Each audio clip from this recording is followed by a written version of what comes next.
Buenos días a todos. Bueno, tarde, según se mire, a las 12 del mediodía es el paso a la tarde ya de estos sábados de mi programa de reflexiones con Ernesto Ladrón de Guevara. Últimamente no hago más que entrevistas a autores de libros, pero el autor de hoy no es un cualquiera, ya es un clásico, un amigo, por cierto, un clásico. Hemos hecho varias entrevistas a Javier Barrecoa, que es la persona que nos acompaña hoy. Hemos presentado varios libros anteriormente y tenemos hoy un libro nuevo. Primeramente, hola, buenos días, Muy buenas tardes, buena. según se mire, Javier Barrecoa. Estamos hablando de Javier Barrecoa. Muy buenas. Es una persona que yo admiro mucho. Bueno, una persona que es profesor de la Universidad Abad Oliva de Universidad, ¿cómo es? La CEU de Barcelona. CEU, ¿verdad? CEU de Barcelona, eso es, CEU de Barcelona. Es doctor en filosofía, pero profesor de sociología, si no me equivoco. Y bueno, hemos presentado varios libros suyos, pues voy a hacer alguna referencia de los que hemos, pues, por ejemplo, el protestantismo, historia, lo que no nos ha contado del protestantismo, lo que no nos han contado del carlismo, en fin, muchísimos libros. Tiene muchísimos libros, pero vamos, estos son los últimos que yo recuerdo. Y hoy tenemos un libro suyo que habla de un tema interesantísimo, que es la guerra de la Vendée en Francia.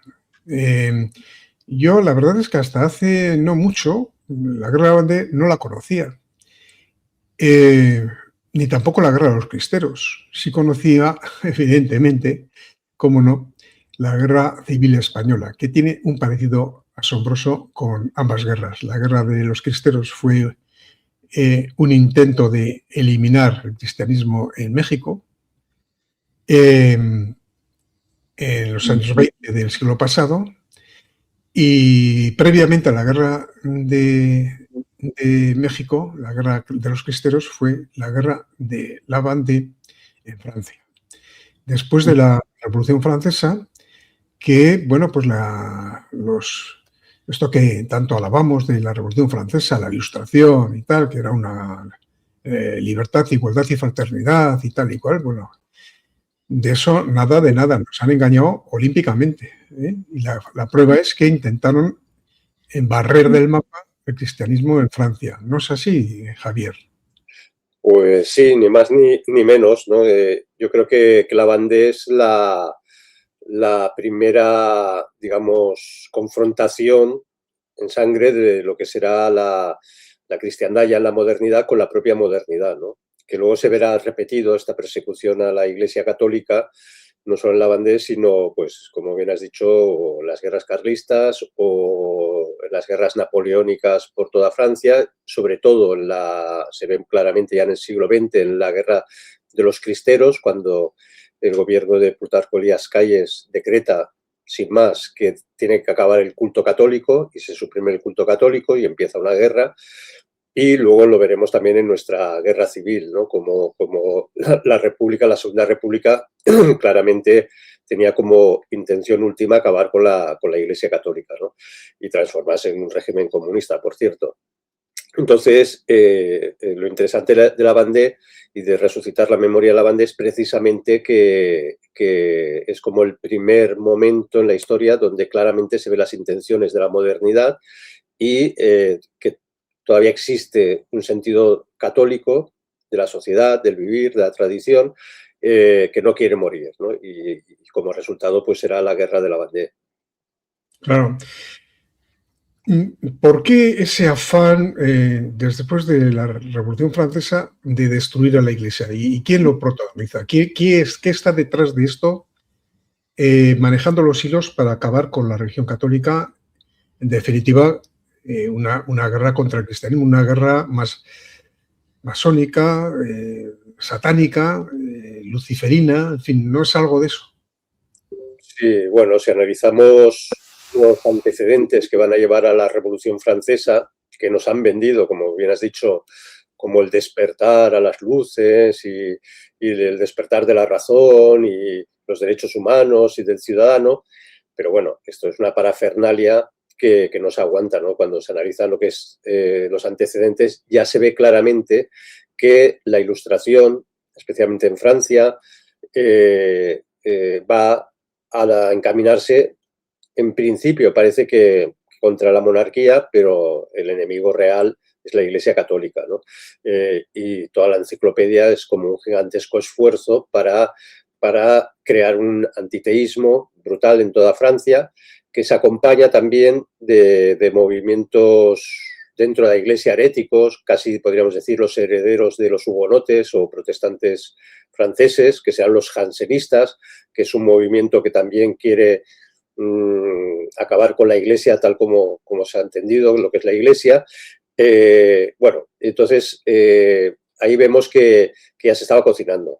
La masonería entra en Francia a partir de Escocia, a través de Escocia, y todo el siglo XVIII es el siglo de la masonería, de tal forma que estaba tan infiltrada incluso en la propia Iglesia, que puede explicar muy bien el proceso de la Revolución Francesa. De hecho, se conserva una carta de María Antonieta a su hermana, que está en Austria, y la hermana está como asustada de lo que es la masonería, sus conspiraciones, los iluminados de Baviera, bueno.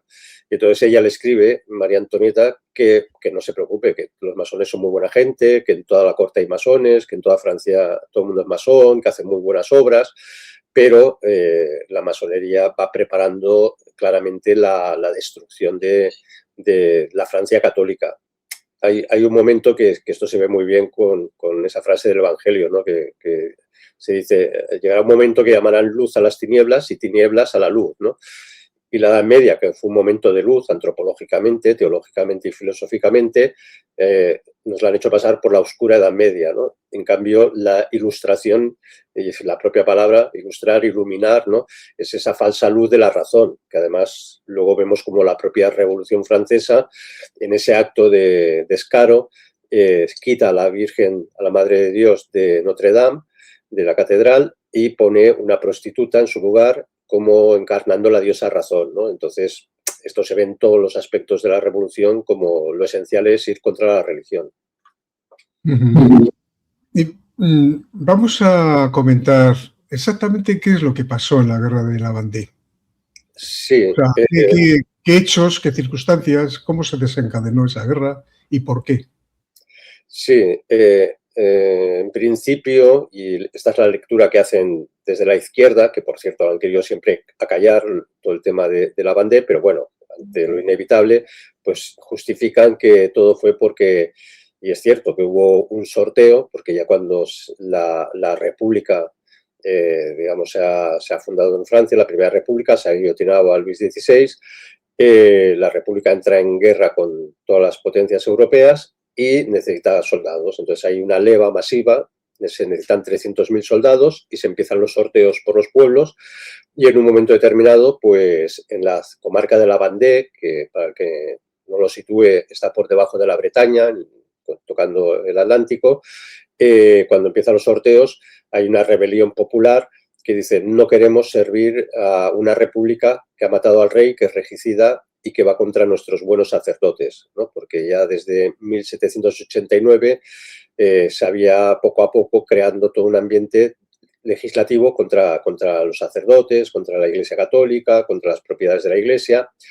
Y bueno, ya cuando llega la Primera República, esto ya hace, digamos, esta leva masiva hace saltar lo que llamaríamos, es la chispa que hace saltar el ánimo de que ya estaba muy caldeado, ¿no? Entonces, los sacerdotes ya estaban escondidos porque se había hecho una ley, una constitución que se llamaba del civil del clero, que obligaba a los sacerdotes a jurar obediencia al poder político en vez de al Papa.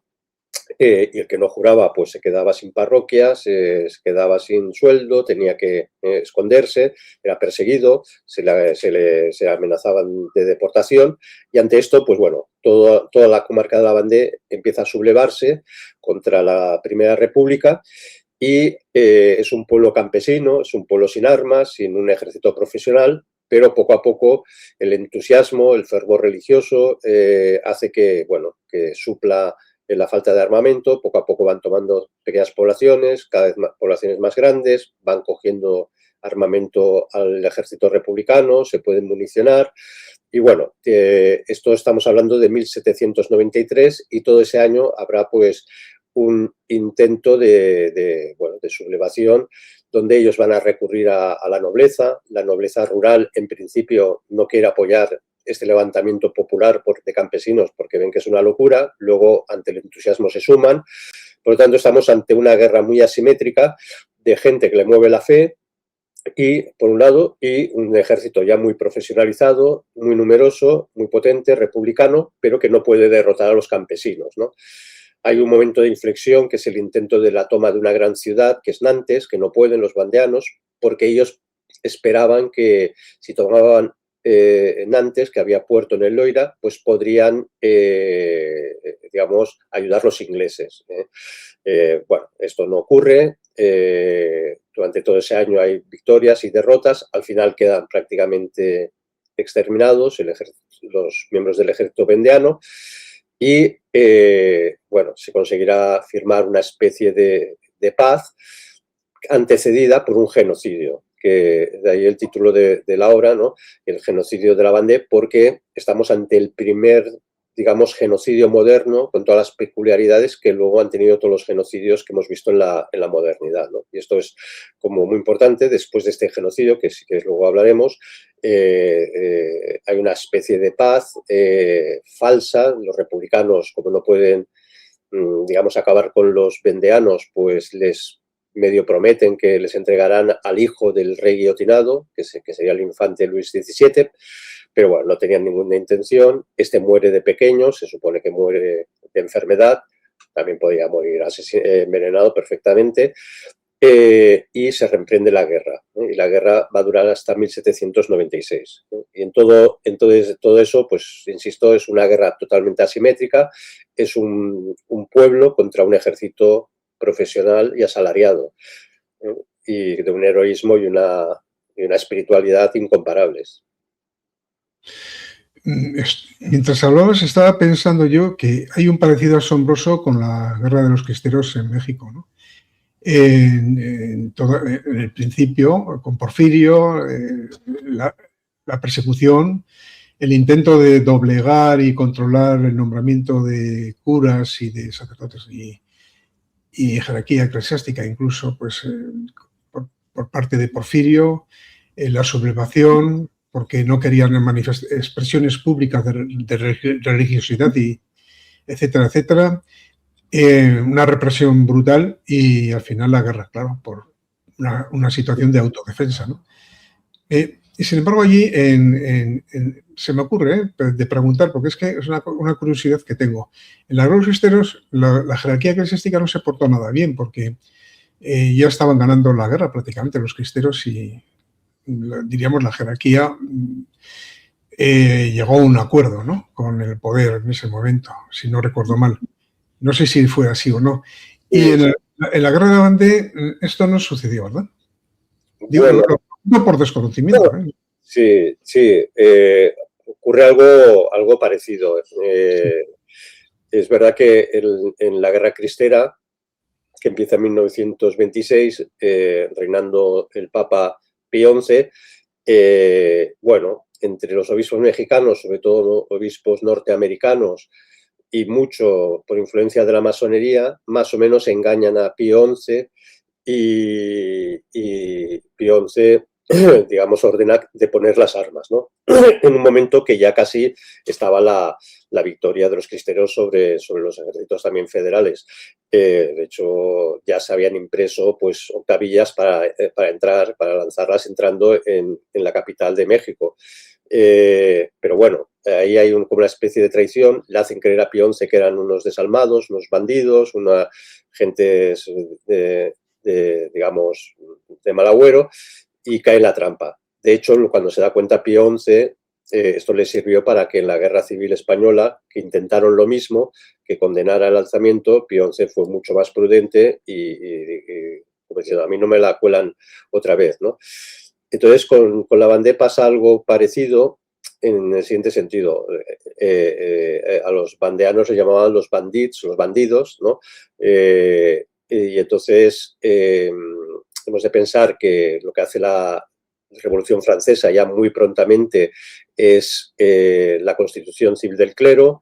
Insisto, los que no juran son los refractarios y quedan como expulsados de la vida civil. Los juramentados les dan parroquias, pero nadie iba a esas parroquias. Los católicos seguían buscando a los curas escondidos para que bautizaran, para casarse. Y también se reforman las diócesis, se reducen muchísimo las diócesis francesas, de tal forma que muchos obispos se quedan sin su sede episcopal, ¿no? Y entonces, como tampoco muchos obispos curaron, pues se exiliaban, muchos estaban en España, otros eran detenidos, deportados, bueno. Entonces, cuando Napoleón está, digamos, caen primero viene el terror. Todo esto de la Vendée ocurre durante la época del terror, entre 1793, 95, todavía dura hasta 1796. Hay la Convención Jacobina, por un autogolpe de Estado, entonces viene el directorio, allá encontramos a Napoleón, el directorio a su vez sufre un golpe de Estado, viene el consulado, bueno, y en ese impasse de, digamos, golpes de Estado que se va dando la propia Revolución Francesa, Napoleón empieza a coger mucha fuerza y Napoleón se da cuenta que es imposible acabar con los vendeanos, que eso puede ser es imposible acabar con la Iglesia Católica, que la Vendée puede ser una chispa que haga aprender a toda Francia, y llega a la conclusión de que hay que arreglar la cuestión católica en Francia. Y esto se hará en 1801 con un concordato, que es un concordato donde Napoleón, digamos, como tiene la fuerza, pues doblega un poco a Pío VII.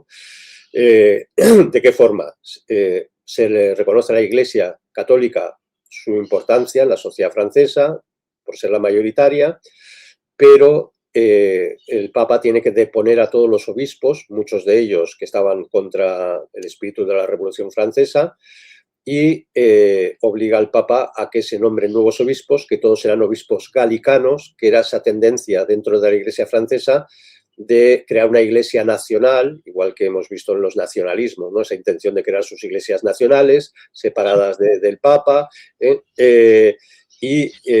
bueno, y el Papa Pío VII pues cede y entonces deja como tirados a muchos obispos que habían sido pues fieles a la tradición, y también muchos sacerdotes, ¿no? De hecho, hay como una reacción de protesta en todas las zonas de la Vendée y en una parte de Francia, y se llamará la Petite Église, la pequeña iglesia, como no aceptando este concordato. O sea que los propios o muchos católicos de la Vendée, que habían visto cómo sus hermanos morían, cómo sus tíos sacerdotes eran perseguidos, muchas veces guillotinados, asesinados, etcétera, vieron que, bueno, se había hecho un consenso, pero que al final no, ellos sufrieron un agravio muy fuerte.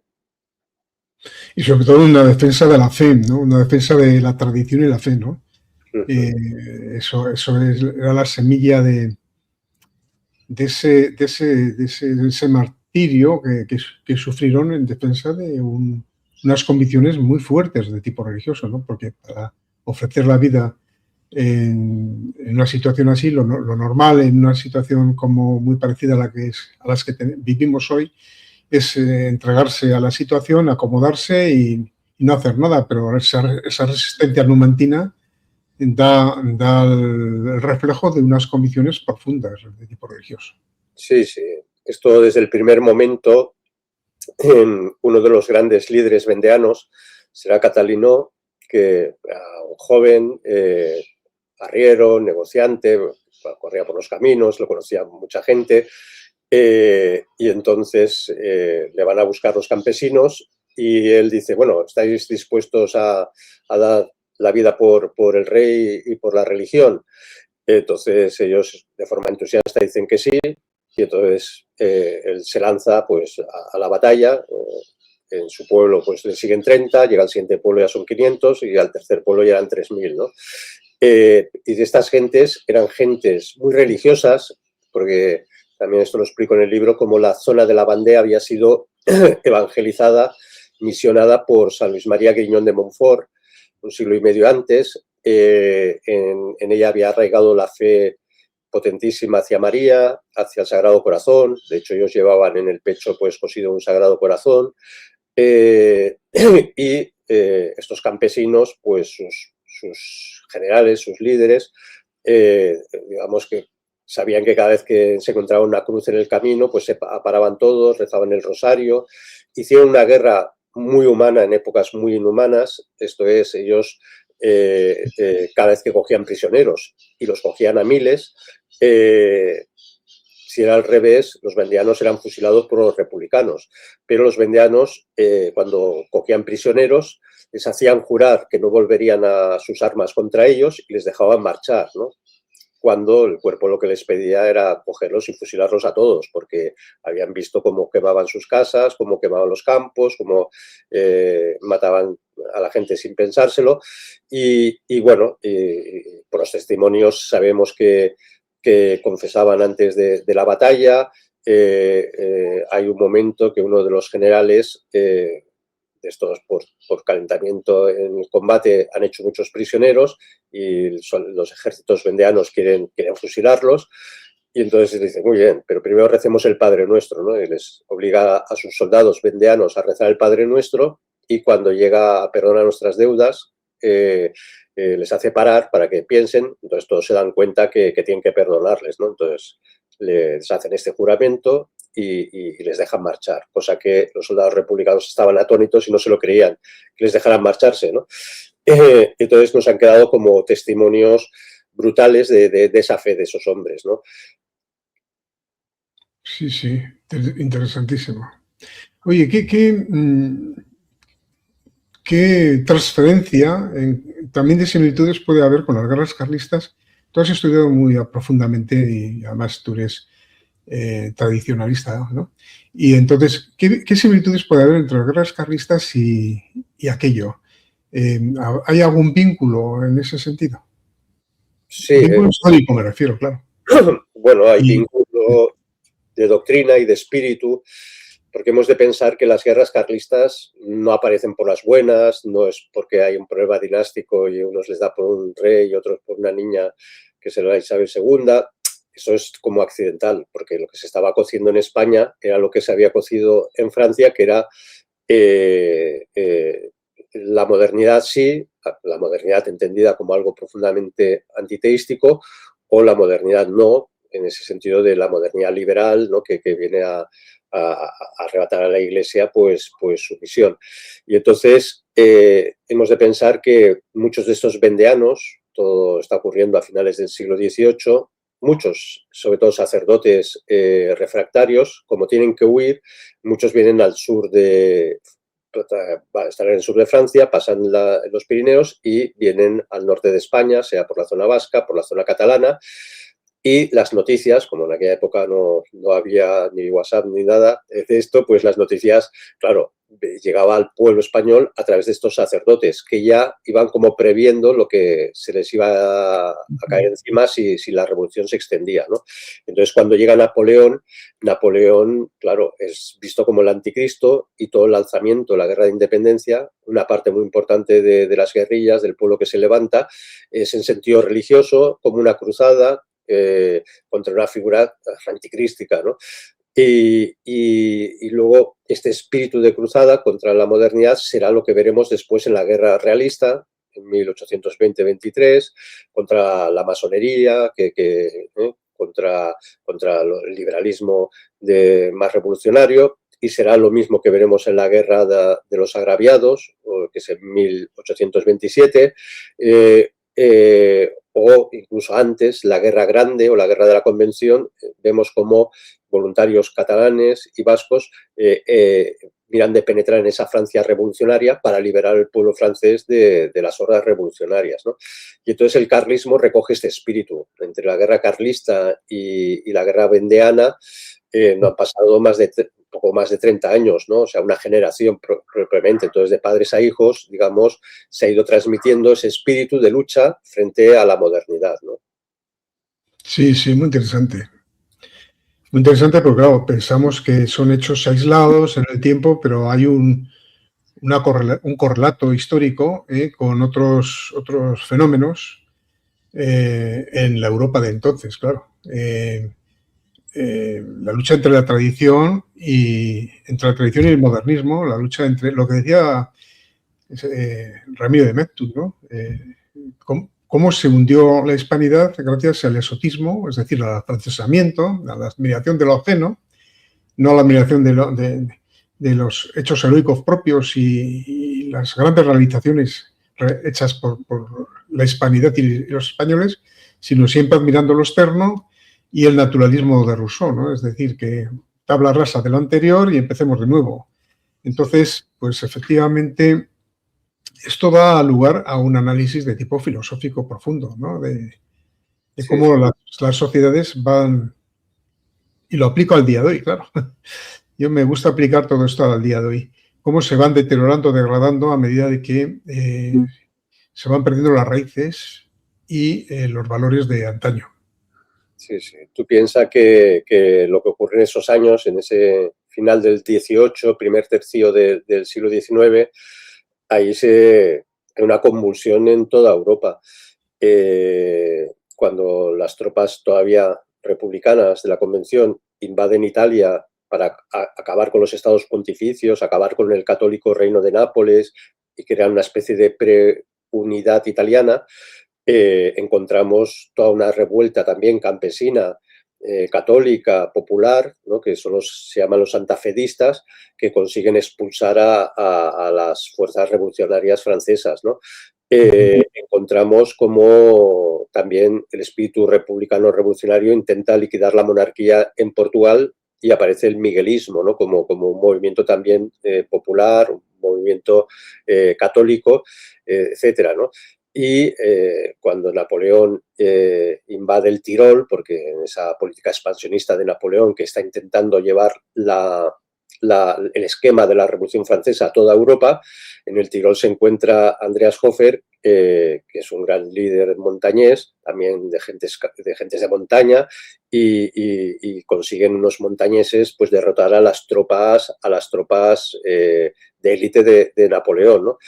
También es muy curioso, lo pongo en el libro, cómo en lo que llamamos País Vasco francés, la República sospecha de los vascos, pero no porque sean nacionalistas vascos, sino sospecha porque dicen son demasiado españoles y demasiado católicos, son demasiado... entonces, ante la guerra de la Convención, en 1793-95, se daban cuenta que muchos vascos se sumaban a las tropas españolas para ir contra la República, ¿no? Y entonces, desde la Convención de París se decreta que no son dignos de ser franceses y hay que exterminarlos, ¿no? Y entonces empieza una política de deportaciones que luego se detiene porque caen los jacobinos, cae Robespierre, pero la política empezó en una de las zonas deportando a 4.000 vascos, llevándolos a zonas de ciénagas donde más de la mitad murieron por enfermedades, etcétera, ¿no? O sea, que podemos ir detectando que en toda Europa esa sociedad todavía católica, evidentemente campesina, porque buena parte de la población era campesina, de tradiciones, de raigambre, se quiere resistir, ¿no? A lo que es la modernidad. Y la modernidad solo tiene una respuesta, que es acabar con ellos sí o sí, ¿no? Y por eso viene ese genocidio que hemos comentado. Esto es un enfrentamiento entre la visión cristiana, humanista, universalista en cuanto a ecuménica, en fin, para generar el bien, la concordia entre los individuos, las personas, el ser humano, independientemente de dónde procede, etcétera, crear una gran comunidad de realización del amor y de la concordia y del desarrollo, que lo hicimos en América, por cierto, bueno, en América, Filipinas, ahí no estuvo la extendidas en el siglo XVI, trasladamos esa cosmovisión, ¿no? Esa cosmovisión contra otra cosmovisión que pretende otras cosas. ¿Y qué pretendía? Porque es que, desde un punto de vista, ¿cómo diría yo? Desde un punto de vista filosófico, a mi mente que yo he sido, por cierto, bastante forofo de eso de la libertad, de la igualdad y la fraternidad, porque suena bien, ¿no? Pero ahora pensándolo bien, es decir, después de una época que ya he traspasado esa barrera, me doy cuenta de que aquí había una lucha, una cosmogonía, un enfrentamiento entre el bien y el mal, ¿no? Había una especie de liquidación de cualquier sentimiento que llevara a la unificación del ser humano con otros y la creación de sociedades abiertas y de acogida, de confraternización, ¿no? Es decir, que es contrapuesto, antagónico a ese planteamiento de libertad, igualdad y fraternidad, porque es falso, ¿verdad? Hay una especie de confrontación de tipo ideológico filosófico donde se revela que una cosa es ficticia, es la iluminación por sí, es decir, una visión iluminista, y lo que tiene una visión tomista de que llegar a través de la razón a un espíritu nuevo de confraternización. Saco yo esa conclusión, corrígeme. Sí, no. Pero no hay nada que corregir. Una apreciación, que es que la gente no lo suele saber, es que el lema de la Revolución Francesa no era libertad, igualdad, fraternidad. Era libertad, igualdad, fraternidad o muerte. Este era el lema. No sabía eso. Y esto aparece en los sellos del Comité de Salud Pública. O sea, que era decir, o este modelo o muerte, ¿no? Aquí no hay sitio para los dos. Y es verdad que se enfrentan dos antropologías totalmente diferentes. No solo en el ámbito religioso, Robespierre, que no era tonto, tiene muy claro que quiere acabar con la Iglesia Católica, pero no se atreve a dejar a la sociedad sin religión. Entonces, porque se da cuenta que sin religiosidad todo tendería al caos, ¿no? Y entonces se saca del bolsillo una religión política, que es el culto al Ser Supremo, y ya está, ¿no? De hecho, hay grandes manifestaciones y procesiones laicas, pero bueno, todo esto cae porque cae también Robespierre. Pero sobre todo, yo creo que hay que entender que Robespierre estaba entusiasmado, como muchos revolucionarios, de la obra de Rousseau, ¿no? Y Rousseau, que nos hablaba del hombre bueno por naturaleza, del contrato, del pacto social, inaugura una antropología que a la postre va a llevar al totalitarismo, ¿no? Porque si teóricamente el hombre es bueno por naturaleza, es la sociedad, el orden político el que lo hace malo y la revolución va a quitar el mal político, pues el hombre volvería a ser bueno, ¿no? Y como esto no ocurre, pues entonces se tiene que implementar el terror, ¿no? De ahí la famosa frase en un discurso de Robespierre, el terror os hará libres, ¿no? Donde en vez de la verdad os hará libres, el terror, porque de hecho se guarda la correspondencia entre la convención y las tropas republicanas en la Vendée. Y entonces se denuncia a los vandeanos de que no quieren ser libres a la forma que les traemos nosotros la libertad, ¿no? Entonces, estamos hablando de dos tipos de concepción del hombre, dos antropologías, dos formas de entender la sociedad, ¿no? Bajo la tradición católica y filosófica de ese hombre social, político por naturaleza.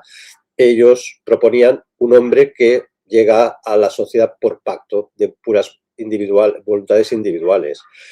Y curiosamente, eso les lleva a que se aplique una ley, la ley Chapelier, y de hecho aparece en las constituciones después de la Revolución Francesa. La primera constitución es monárquica, la de 1791, y la segunda ya es republicana, la de 1793, pero en ambas aparece la idea de que entre el ciudadano y el Estado y el poder político no puede haber ningún tipo de asociación.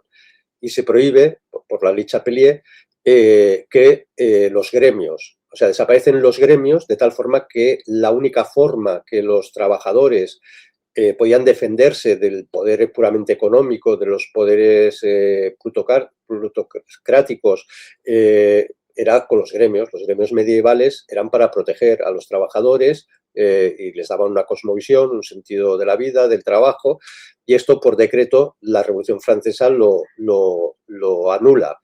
De tal forma que hasta ya avanzado, muy avanzado el siglo XIX, creo que es en 1867, no hay una ley en Francia que que permita a los trabajadores asociarse. O sea, la Revolución Francesa impidió que los trabajadores pudieran estar asociados en comunidades corporativas, todo tipo de corporaciones quedan ventiladas, con lo cual el individuo se queda solo frente al Estado, ¿no? Y un individuo frente al Estado no tiene nada que hacer, el Estado se lo come, ¿no? Y entonces esta antropología ya no solamente es una teoría rusoniana, no, es una teoría rusoniana que se intenta llevar a la práctica y como consecuencia acaba destruyendo la sociedad tradicional.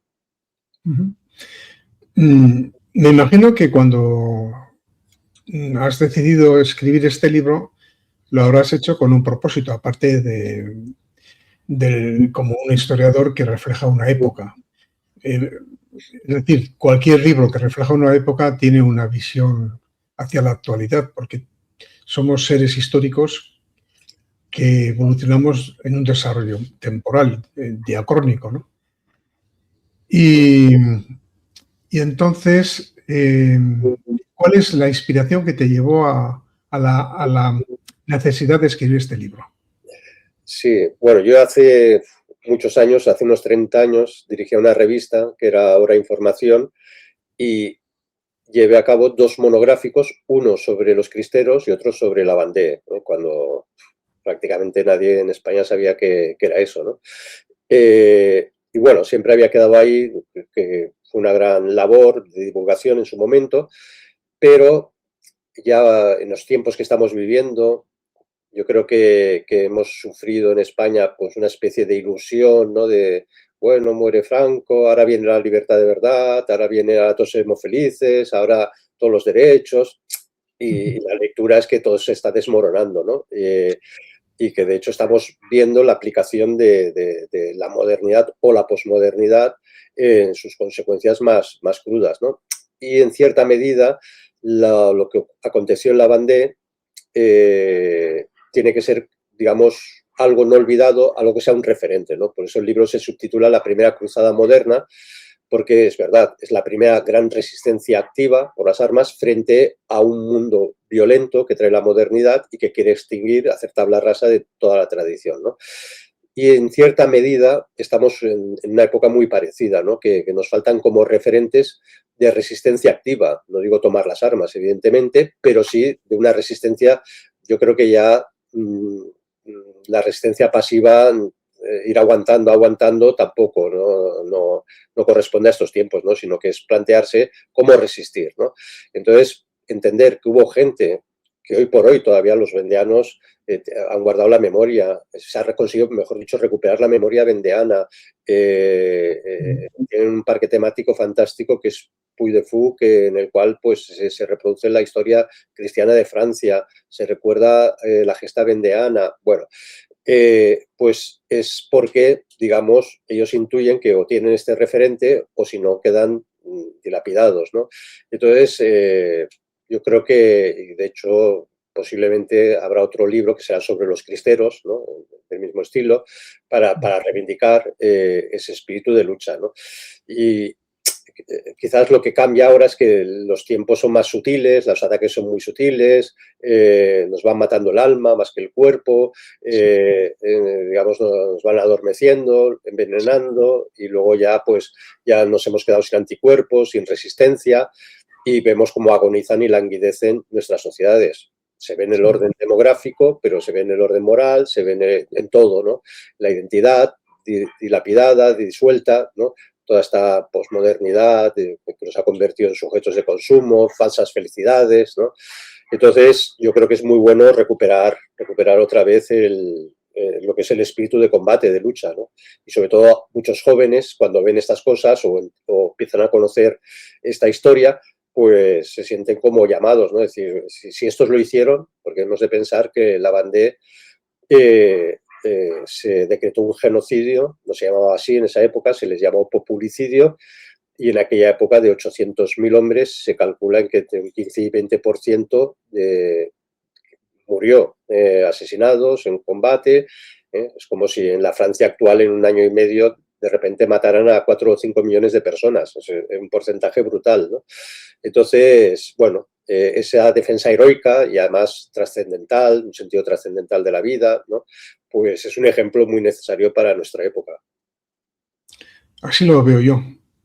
De hecho, el sentido de la vida lo hemos perdido. Somos seres que somos consumidores, pero amorfos, es decir, que vamos como pollos sin cabeza. Es una sociedad mortecina que aumentan espectacularmente los suicidios porque se pierde el sentido del ser y el sentido de la vida y las raíces y también el sentimiento religioso, el encuentro con la trascendencia, ¿no? Entonces esa pérdida general es una pena porque aquella gente moría con el crucifijo en la mano sintiendo que moría por una causa.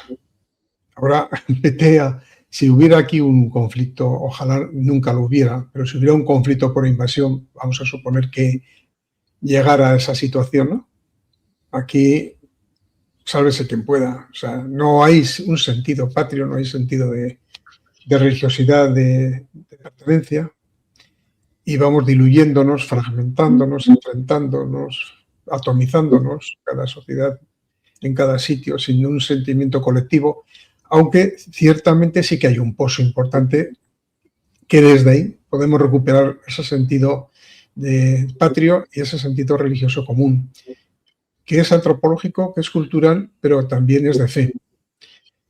Y eso es lo que tenían entonces y por eso resistieron, ¿verdad? No sé si esta reflexión es adecuada para lo que estamos hablando. Pues sí, sí, porque si no sería estudiar una historia muerta, ¿no? En el sentido de que solo por nostalgia o recuperar curiosidades de la historia, pues para eso tampoco estamos, ¿no? Sino que yo creo que la trinchera cultural, ¿no? El reivindicar estas gestas, epopeyas, ¿no? Que alguno llamó la epopeya de la Vendée, pues sirven primero para darnos cuenta que el sacrificio vale la pena. De hecho, después de la Revolución Francesa, después de la caída de Napoleón y luego 1000 convulsiones que tiene Francia en el siglo XIX revolucionarias, aún así la Vendée fue, digamos, como la semilla que permitió que el catolicismo fuera cogiendo mucha fuerza, ¿no? Y entonces puede sobrevivir a los embates republicanos, porque en el siglo XIX pues vendrá la Segunda República, a principios del siglo XX, a finales del siglo XIX la Tercera República, cada vez más anticlericales, pero el catolicismo resiste, pero porque había conciencia de que alguien había resistido primero, ¿no? Y entonces yo creo que esto es un poco lo que nos falta ahora, ¿no? Tú lo has dicho muy bien, ¿no? Abandonar este sentido de individual, ¿no? De que estamos haciendo luchas individuales, que estamos solos en una trinchera. No, hay mucha gente buena, pero también hay mucha gente a la cual hay que formar, ¿no? Hay que darles como esas claves históricas para entender el presente y saber que tarde o temprano este conflicto que es perpetuo entre el bien y el mal va a tener sus tensiones y ya las está teniendo, y que nos estamos jugando el futuro de una civilización, de la civilización cristiana en Occidente, porque por mucho que en Estados Unidos haya muchos cristianos, protestantes y todo esto, en el fondo la civilización es en el occidente cristiano, es en Europa, y por eso el enemigo se ceba más en Europa y se cebó en su momento en la hispanidad, que no era más que una, digamos, expansión de esa cristiandad, ¿no? Y entonces, si vemos que el enemigo da por un lado, es que eso es bueno. Donde está dando es que es donde realmente tenemos que prestar atención, ¿no? Entonces, sí, estoy de acuerdo contigo que este proceso histórico es brutal. Tras la Segunda Guerra Mundial, pues Europa, se creyó el estado de bienestar, las guerras eran muy lejos, coloniales, ¿no? En Vietnam, en Argelia, en África, pero yo no descarto que veamos tensiones muy profundas dentro de la propia Europa. Sí, es decir, en resumen, no somos nostálgicos del pasado. Eso no es nostalgia del pasado, no. Es reencuentro con nuestro sentido del ser, es decir, con nuestro sentido de identidad, no solamente histórica, sino también de lo que somos como seres humanos y cuál es el sentido de la vida para darle contenido a nuestra existencia, ¿no?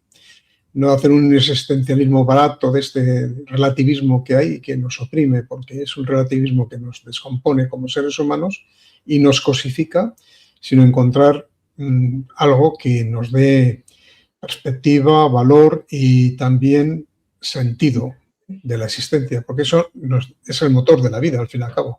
No el comer, dormir y pasarlo bien y tomar 4 cervezas y ver el fútbol, ¿no? Sino algo más.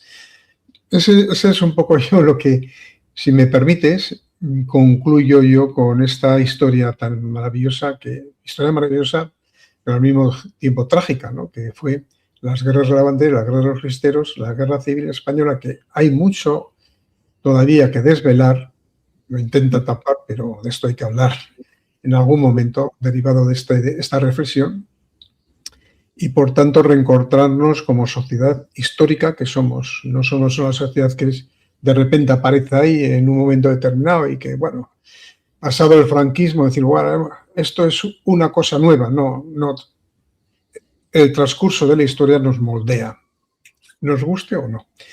Pues esa sería un poco quizá mi reflexión. Vamos terminando ya. ¿El libro dónde se puede obtener? Bueno, en principio en cualquier área, casa del libro, Corte Inglés, bueno, en cualquier librería, si no lo tienen físicamente se puede pedir, si no en ociohispano.es, que es una página web que se distribuyen libros de la editorial y libros buenos, todos de patrios y libros de buen sentido, o si no, pues en Amazon. Entonces no hay ningún problema con la distribución. La editorial, hay que decir que ha cuidado muy bien la edición, es una edición con mucha ilustración, a 2 colores,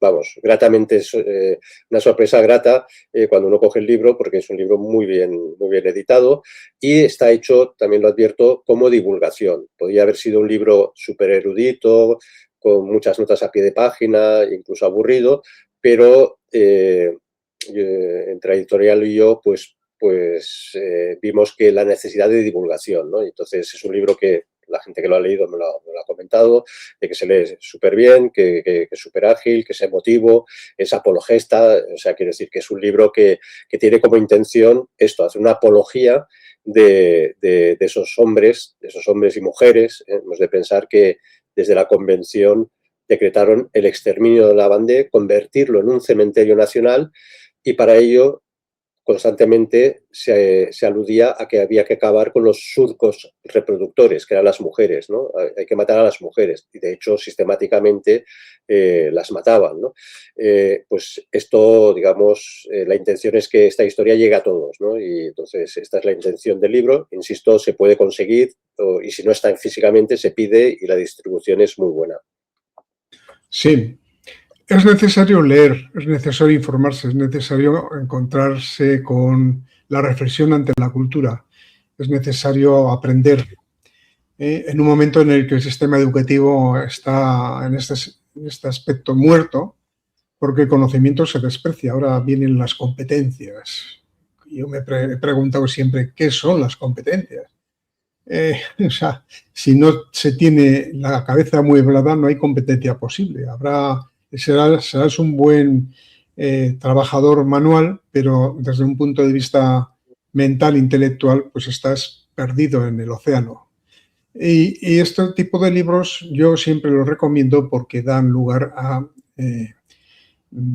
amueblar la mente y saber muy bien de dónde procedemos y a dónde vamos, porque si no, somos como zombies a merced de cualquier adiestrador de leones que nos considera no seres humanos, sino seres a adiestrar.